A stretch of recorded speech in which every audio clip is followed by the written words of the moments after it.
के 120 वर्ष पूरे होने पर मैं आप सबको बधाई देता हूं, शुभकामनाएं देता हूं। इस 120 वर्ष की यात्रा में इस संस्था के पूर्व अध्यक्ष, पूर्व पदाधिकारी और जिन्होंने इस संस्था को सक्रिय रूप से जीवंत रखा, चर्चा, संवाद, नीतिगत के फैसलों के अंदर महत्वपूर्ण सुझाव देने का काम किया, उन सभी पदाधिकारियों को भी मैं साधुवाद देता हूं, जिनके समर्पण से, अथक प्रयासों से ये संस्था आज भी सरकार, नीतिगत फैसले करने वाली संस्थाओं के साथ चर्चा, संवाद कर विकसित भारत के रोड मैप को बनाने का काम कर रही है। इस संस्था के अध्यक्ष श्री हेमंत जैन जी, वरिष्ठ उपाध्यक्ष श्री राजीव जुनेजा जी। अब राजीव जुनेजा जी की यात्रा देखो। इनके पिताजी जब भारत पाकिस्तान का बंटवारा हुआ उस समय आए, सब कुछ छोड़कर आए, लेकिन पुरुषार्थ से, मेहनत से, कठिन परिश्रम से आज राजीव जुनेजा जी इस यात्रा के अंदर सफलतम उद्योगपति के रूप में अपना काम कर रहे हैं। श्री अनिल गुप्ता जी, डॉक्टर रंजीत मेहता जी, यहाँ पर अभी मेरी उज्बेकिस्तान में यात्रा हुई थी, उज्बेकिस्तान के एम्बेसडर यहाँ पर बैठे हैं, उनके राष्ट्रपति जी से मेरा मिलना हुआ था और उनके राष्ट्रपति जी ने भारत के प्रधानमंत्री मोदी जी और भारत के बारे में जो विचार रखे, लगता है कि दुनिया में भारत के नेतृत्व की, बढ़ते भारत के विकास की चर्चा दुनिया भर में है। इस 120 वर्ष की यात्रा में एक लंबे समय तक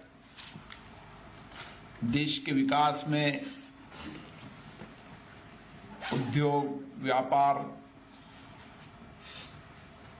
के क्षेत्र में देश कैसे आगे बढ़े, इस संस्था का महत्वपूर्ण योगदान रहा।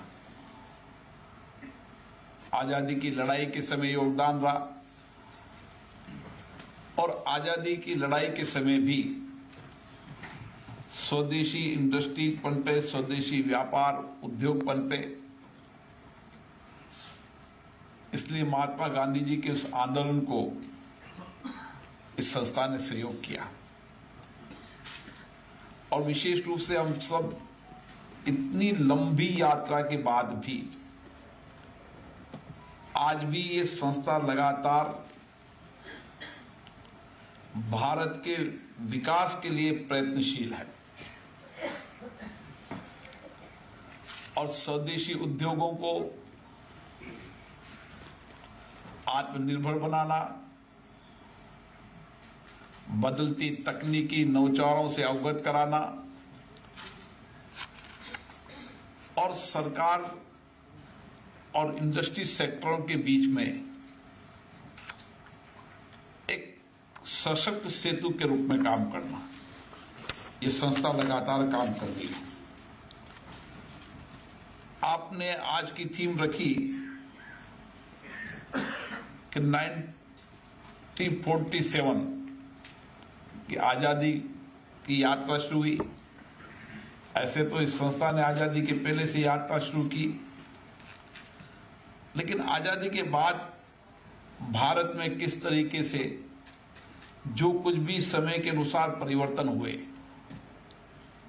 नीतियों में परिवर्तन हुए, कानूनों में परिवर्तन हुए, टैक्स प्रणाली में परिवर्तन हुए, उद्योग व्यापार की पॉलिसी में परिवर्तन हुए, उसमें लगातार आप सहयोग करते रहे और आज आप का सपना है कि 2047 विकसित भारत बनाने का संकल्प भी हमारी संस्था करेगी और देश के व्यापारी, उद्योगपति, सर्विस सेक्टर के लोग, तकनीकी और आईटी के सेक्टर के माध्यम से हम भारत को विकसित बनाने में अपना सार्थक योगदान देंगे।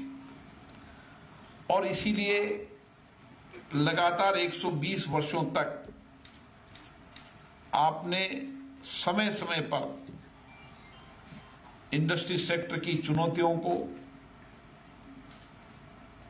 वर्तमान चुनौतियों के भविष्य की चुनौतियों को, क्योंकि आपको दुनिया के अंदर हो रहे परिवर्तनों को देखकर अपने देश की पॉलिसीज बने। आज दुनिया प्रतिस्पर्धा का युग है और प्रतिस्पर्धा के युग में अगर भारत को आगे बढ़ाना है तो हमें दुनिया के अंदर हमारे भारत की पॉलिसीज, नीतियां,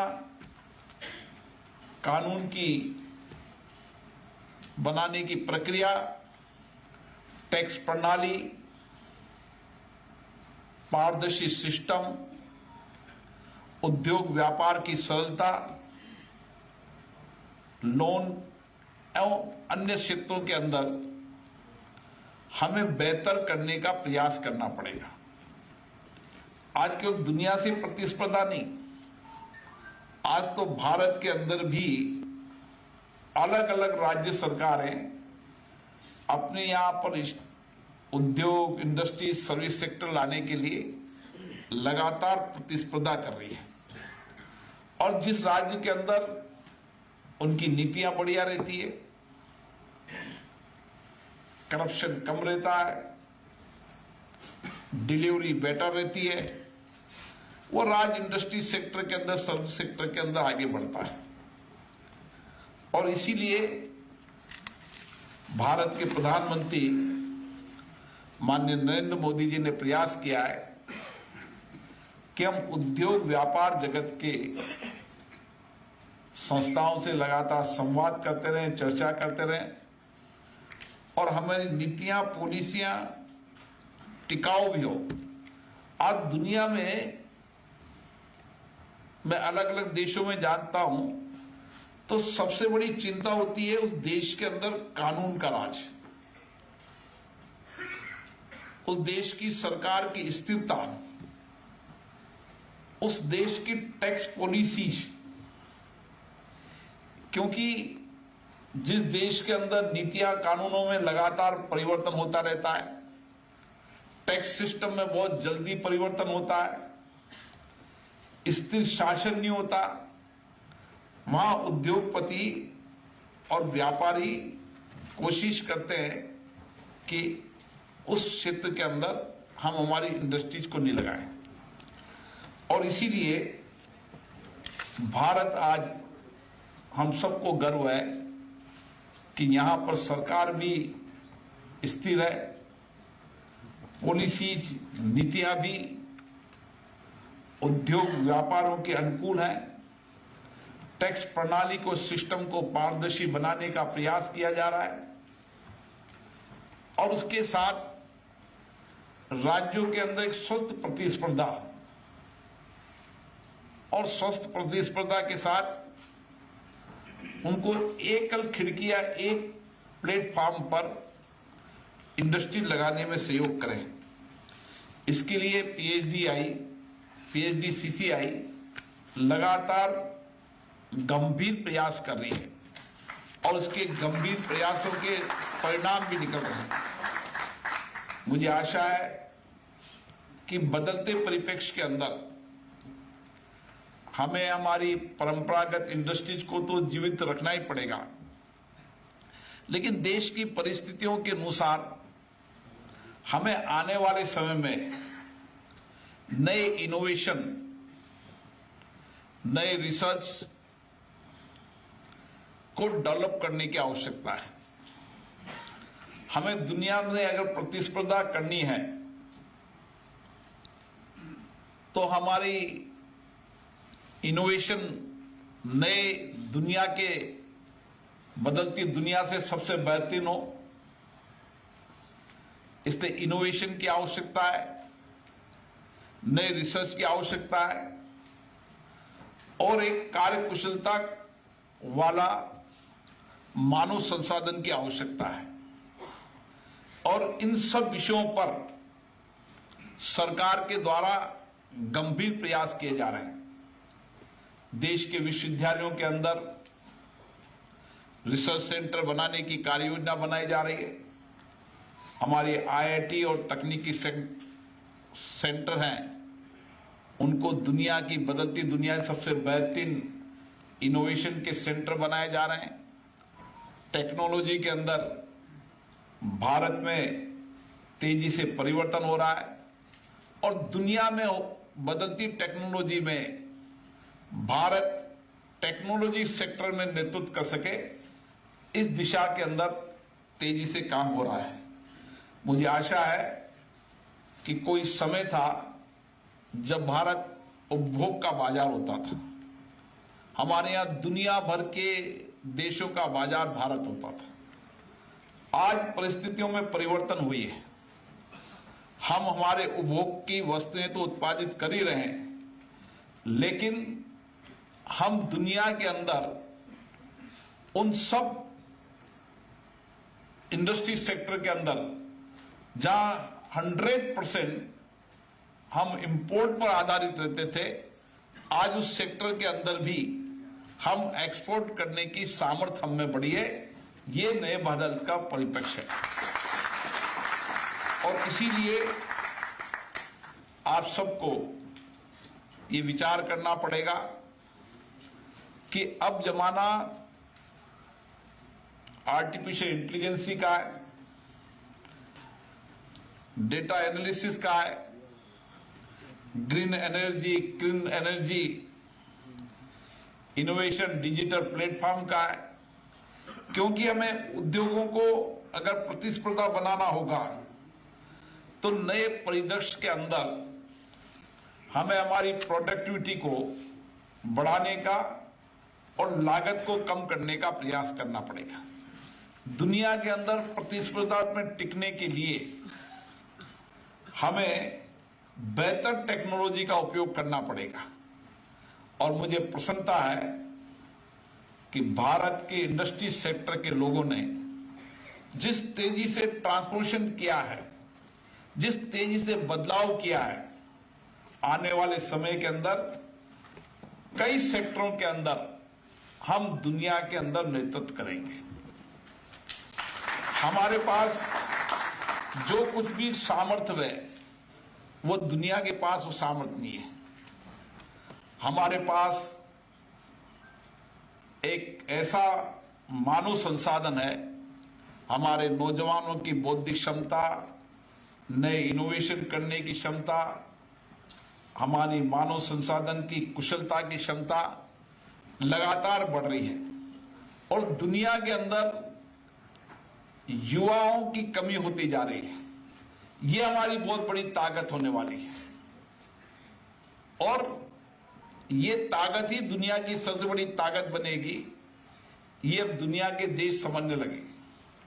पहले दुनिया के अंदर इस बात की प्रतिस्पर्धा थी कि जनसंख्या की कमी की जाए।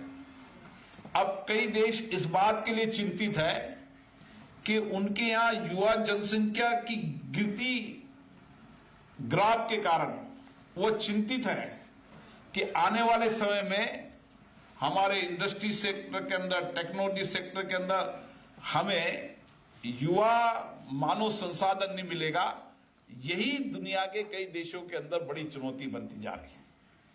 इसलिए हमें इस दिशा के अंदर विशेष भूमिका निभानी चाहिए।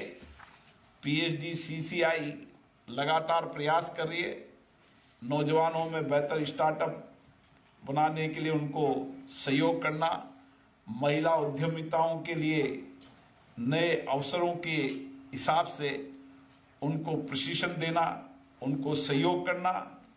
क्योंकि एक समय भारत में था जो मैं देखता हूं कि हमारी 50% आबादी महिलाओं की, उसमें बहुत कम संख्या कामकाजी होती थी।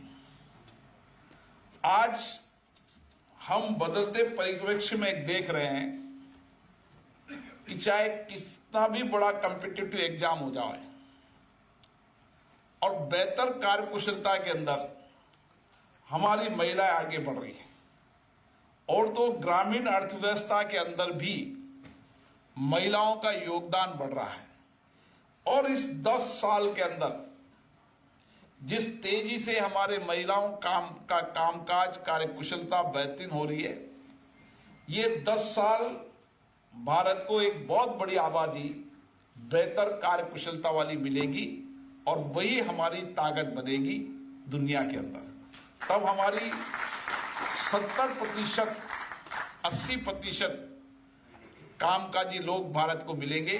ये मैं परिवर्तन देख रहा हूं, क्योंकि मुझे पता है कि आज से 25-30 साल पहले हमारे क्षेत्र के अंदर भी मेडिकल की नर्सेज वगैरह जो थी वो केरल की आती थी। 30 साल पहले लोकल कोई काम नहीं करता था।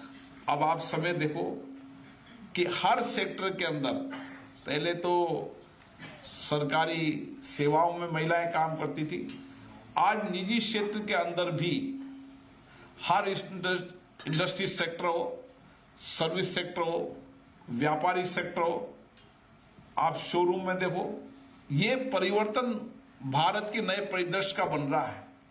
और ये महिलाएं विशेष रूप से कठिन परिश्रम भी करती है, मेहनत भी होती है, ईमानदारी से भी काम करती है, और उनका सोच नजरिया ज्यादा ठीक होता है, और इसीलिए ये कार्यकुशलता भी हमें नए भारत की ओर बढ़ेगी। मैं आप लोगों से यही प्रार्थना करना चाहता हूं कि आपने 120 साल की यात्रा में इस भारत को आगे बढ़ाने में बहुत सहयोग किया है।